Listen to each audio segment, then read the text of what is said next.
Hello, my name is George. I'm 67 years old, and today I bring a horrifying story that I experienced many years ago when I was still a teenager. It all started in England in 1974 when my family and I worked in the Cooper Mansion, one of the richest families in London. My father was the driver and my mother worked in the kitchen while I took care of the horses in the stable.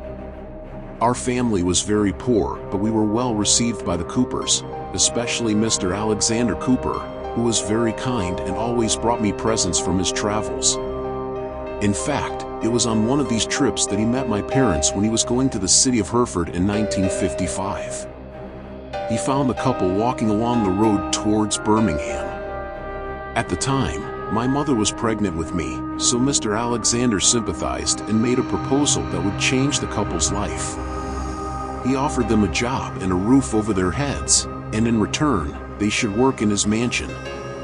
Without hesitation, my parents accepted and went to London with him. Upon arriving in London, they met the Cooper family, who despite being very rich, was quite small. Mr. Alexander could not have children, so only he and his wife Anna lived in the house. But during the week, it was common for some members of Mr. Alexander's family to visit him at the mansion, usually his two brothers, nephews, and parents. Everyone in the family welcomed our arrival in the house, and in the year of my birth, 1956, Mr. Alexander surprised everyone by starting to build a small house in the back of the mansion so that my parents and I could live there. It was the greatest gift we ever had. So the years went by and I grew up. Mrs. Anna liked me very much and treated me like a son, always buying sweets and taking me to the city center, and Mr. Alexander loved to tell me stories about his travels. He loved to travel and had already visited several countries in Europe, Africa, and Asia.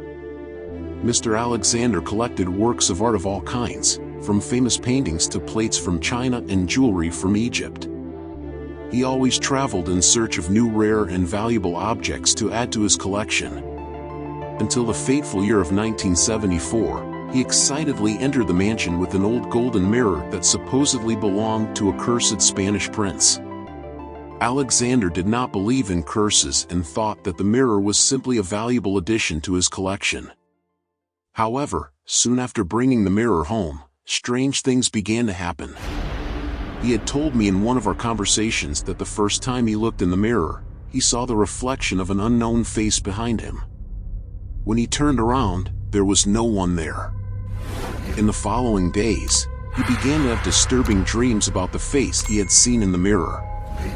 But the worst was yet to come. During a Wednesday morning, we heard a horrifying scream coming from the mansion. My father and I left our house and went inside the mansion, where we found Mr. Alexander with wide eyes and extremely pale. We tried to talk to him, but he didn't respond, seeming paralyzed. A few minutes passed until he came back to himself, and then he reported that he had woken up in the middle of the night with a feeling that something was watching him. When he opened his eyes, he said he saw the figure of the prince, who supposedly had possessed the mirror, standing beside his bed.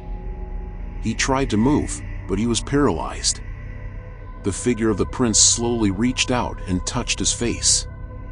Alexander felt an intense chill and screamed, but the figure disappeared just as we arrived in his room. After this event, Mr. Alexander's health began to deteriorate rapidly. He lost weight and seemed to always be ill. The town doctors were unable to identify any physical cause for his condition. That was when he began to research the history of the golden mirror. He discovered that the prince who owned the mirror had died under mysterious circumstances, and it was believed that the curse of the mirror was responsible for his death.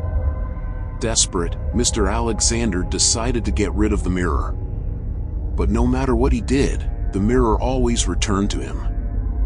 One day he asked me to help him break the mirror, so I threw a stone at the glass, and the pieces fell right away. We gathered them all up and took them to an empty field in Swanley. But the next day something horrifying happened. The mirror we had broken and buried in another town had returned. It was on Mr. Alexander's desk, and the glass was intact without a scratch. Every day that passed, the curse of the mirror seemed to have a stronger effect on him, and his family was very worried about his health. However, few believed that a mirror was causing it, so they called doctors from different places, but none could give a diagnosis until finally Alexander could no longer bear the pain, agony, and constant nightmares. He died in his bed that faced the golden mirror. After Mr. Alexander's death, my parents were horrified and decided to leave the mansion because they were afraid of being the next ones haunted by the prince's mirror. Hey guys, I hope you enjoyed the story. Thanks for watching and don't forget to subscribe to the channel.